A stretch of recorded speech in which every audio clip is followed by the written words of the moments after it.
사도행전 1장 1절에서 8절까지 말씀을 같이 우리 합독을 합니다. 데오빌로여, 내가 먼저 쓴 글에는 모른 예수께서 행하시며 가르치시기를 시작하심부터 그가 택하신 사도들에게 성령으로 명하시고 승천하신 날까지의 일을 기록하였노라. 그가 고난받으신 후에 또한 그들에게 확실한 많은 증거로 친히 살아계심을 나타내사 40일 동안 그들에게 보이시며 하나님 나라의 일을 말씀하시니라. 사도와 함께 모이사 그들에게 분부하여 이르시되 예루살렘을 떠나지 말고 내게서 들은 바 아버지께서 약속하신 것을 기다리라. 요한은 물로 세를 베풀었으나 너희는 몇 날이 못되어 성령으로 세를 받으리라 하셨느니라. 그들이 모였을 때 예수께 여쭈어 이르되 주께서 이스라엘 나라를 회복하심이 이때니까 하니 이르시되 때와 시기는 아버지께서 자기의 권한에 두셨으니 너희가 알 바 아니요 오직 성령이 너희에게 임하시면 너희가 권능을 받고 예루살렘과 온 유대와 사마리아 땅끝까지 이르러 내 증인이 되리라 하시니라. 아멘. 과거 운명에서 빠져나와라 라고 하는 제목으로 같이 말씀을 나누도록 하겠습니다. 하나님께서 말씀으로 이 세상을 창조하시고 난 이후에 우리 인간만 하나님의 형상을 가진 영적인 존재로 창조하셨습니다. 이 말은 굉장히 중요한 겁니다. 영적인 존재로 지음받았다. 이 말은 하나님과 함께하는 축복을 뿐만 아니라 하나님과 교제하고 예배드리고 기도할 수 있는 이런 어마어마한 존재로 하나님은 우리 인간을 지으신 겁니다. 또 하나님은 우리에게 하나님이 만드신 이 모든 이 세상을 다 다스리고 정복하라고 하나님의 모든 권한을 우리에게 위임해 주신 겁니다. 이게 보통 축복이 아니잖아요. 그래서 이 어마어마한 이 응답들을 우리가 어떻게 할 수 있냐? 예배를 드리면서 하나님 말씀을 들으면서 그 복음이 우리 안에 각인 뿌리 체질되어지면은 정말로 하나님이 우리에게 주시려고 하는 모든 응답들이 따라오게 돼 있어요. 우리는 할 일이 뭐냐? 하나님을 바라보고 하나님의 은혜 속에 들어가고 하나님과 함께하는 임마누엘의 이 비밀을 누리는 겁니다. 여기서 우리가 영적인 힘을 얻는 이 속으로 우리가 들어가야 되는 거예요. 그런데 어마어마한 축복을 받았음에도 불구하고 이 창세기 이 3장 사건 때문에 이 사단에게 속아서 하나님 말씀에 불순종하는 죄를 짓게 되고 급기야는 행복의 이 근원 되신 하나님을 떠나는 일이 벌어진 겁니다. 이때 이후로 우리 인간은 완전히 그냥 실패하는 인생 된 거예요. 왜냐? 영이 죽어버렸잖아요. 죄로 말미암아 영이 죽어버리고 죽어있는 그 영혼을 이 사단이 딱 아예 장악을 해버렸거든요. 그러니까 마귀의 종노릇하고 정신적으로 시달릴 수밖에 없고 삶이 뭔가 되는 것 같은데 되는 게 없는, 그러면서 지옥 배경 속에서 고통이라고 하는 고통은 다 당하면서 살아가는 그런 인생이 된 겁니다. 이걸 보고 우리는 운명이라고 얘기합니다. 이걸 보고 우리는 아담과 하와가 지었던 과거라고 얘기합니다. 이 과거에서 이 운명에서 우리가 빠져나와야 되는 거예요. 근데 이 빠져나오는 데 있어서 이게 내 힘으로 빠져나올 수 있는 게 아닙니다. 내 능력과 내 배경으로 이 빠져나올 수 있는 게 아니에요. 내 힘으로 빠져나올 수 있는 게 아닙니다. 우리의 노력과 선행으로 이게 빠져나올 수 있는 게 아닙니다. 이 사단은 우리가 이길 수 있는 존재가 아니에요. 이 죄 문제 우리 스스로가 해결할 수 있는 게 아닙니다. 이 지옥 문제 마찬가지입니다. 우리는 그 어떤 것도 우리는 해결할 수 있는 능력이 1도 없어요. 그래서 하나님은 우리를 여기서 빠져나오도록 하려고 그리스도를 보내주신 거예요. 하나님의 독생자 예수 그리스도를 이 땅에 보내주신 겁니다. 그분이 남자를 알지 못하는 여자의 몸을 통해서 동정녀를 통해서 이 땅에 오셨어요. 왜요? 원죄가 없어야 되니까. 그리고 우리의 모든 죄를 대속하기 위해서 대신 죽으시고 그분은 사단과 지옥 문제 해결했다는 증거로 부활하셨어요. 지금도 살아계신다 그 얘기입니다. 하늘 보좌의 우편에 계신과 동시에 이제 재림의 주로 이 땅에 오셔서 결국은 나중에 심판주의 역할을 감당하실 거란 말이에요. 그 예수가 아니고는 우리는 구원받을 수가 없어요. 그 예수의 이름 때문에 우리는 과거 문제의 운명에서 빠져나와서 하나님 자녀가 되는 겁니다. 이게 생각만 해도 정말로 감사한 거예요. 생각만 해도 너무 고마운 거예요. 내가 사단에게 잡혀가지고 완전히 종노릇하면서 우상 숭배하면서 제사 지내면서 이유 없이 망했던 존재인데, 왜 망하는지도 모르고 망했던 존재였는데 하나님의 은혜로 그리스도를 알게 되고 완전히 거기서 해방돼서 이제는 사단하고 우리가 영적인 싸움할 수 있는 권세가 주어졌다는 거. 이게 보통 축복이 아니거든요. 정사와 어둠의 이 세상 주관자들과 이 통치자들과 하늘에 있는 악한 영들하고 우리가 싸워야 되는 거예요. 우리의 싸움은 혈과 육과의 싸움이 아니에요. 눈에 보이는 싸움하고 싸우는 게 아닙니다. 정사와 권세자들과 악한 영들과 이 세상 주관자들하고 우리는 진짜 치열하게 싸워야 되는 겁니다.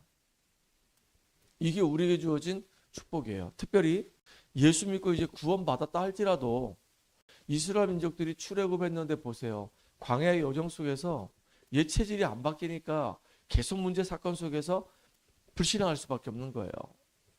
가난이라고 하는 거, 무능이라고 하는 거, 진짜 질병, 이거 너무너무 우리를 힘들게 하는 것들이거든요.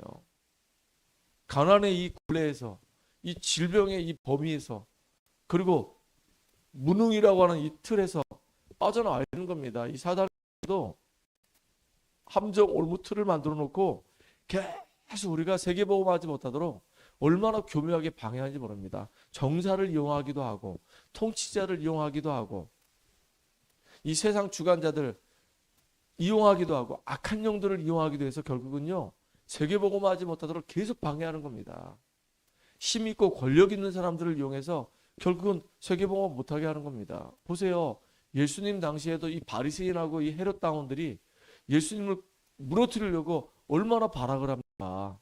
네가 하나님의 아들이 맞냐? 그러면 세금을 내는 게 맞냐? 세금을 내지 않는 것이 맞냐? 둘 중에 하나 선택을 해라.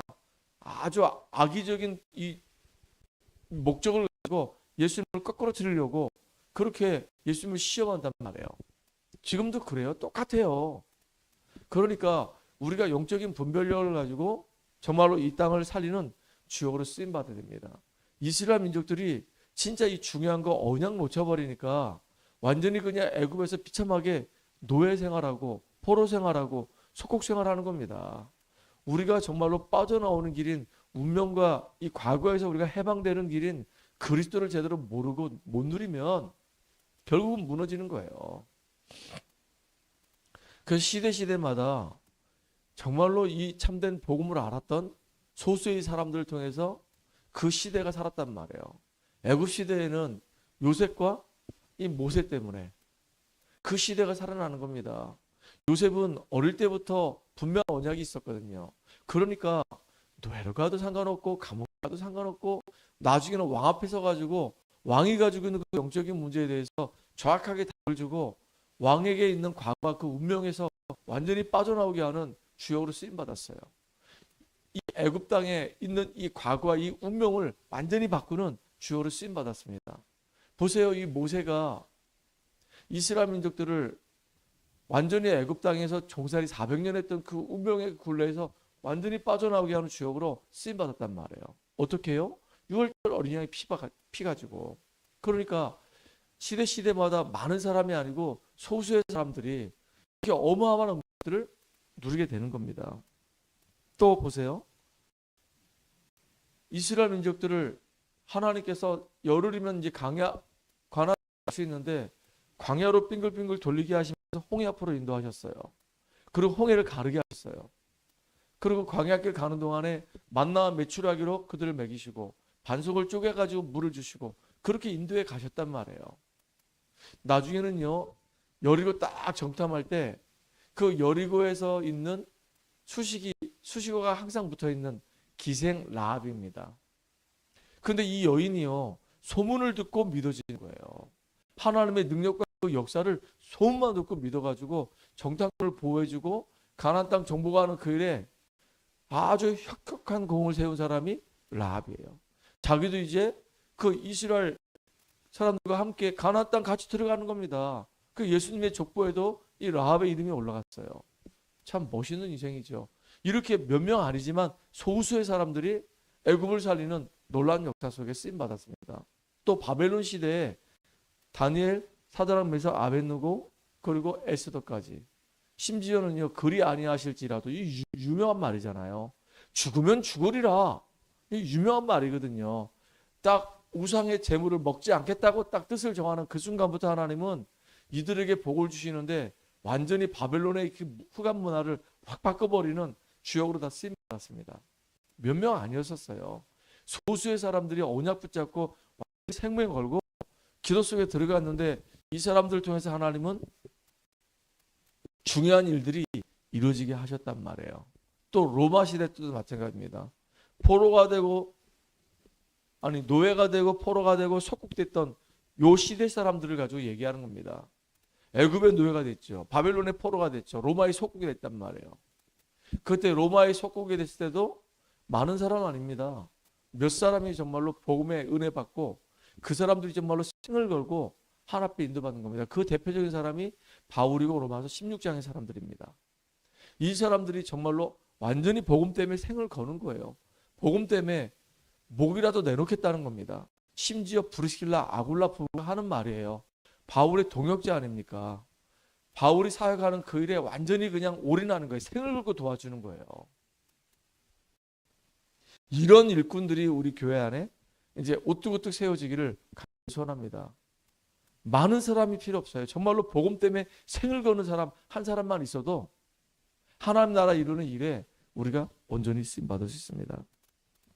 영세전에 감춰졌던 하나님의 이 비밀이 이제는 나타나신 바 되었고 이것이 이제 영원토록 우리에게 응답으로 연결될 거란 말이에요.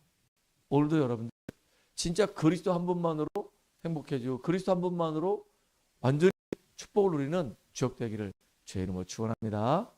살아계신 하나님께 감사드립니다. 오늘도 그리스도 그 이름 때문에 과거로부터 운명으로부터 완전히 해방될 뿐만 아니라 정말로 출애굽의 주역으로 출 바벨론의 주역으로 출 로마의 주역으로 쓰임받았던 믿음의 사람들과 같이 우리가 언약으로 무장해서 우리에게 주어진 이 현장을 살리는 응답의 지역 되게 하여 주시옵소서.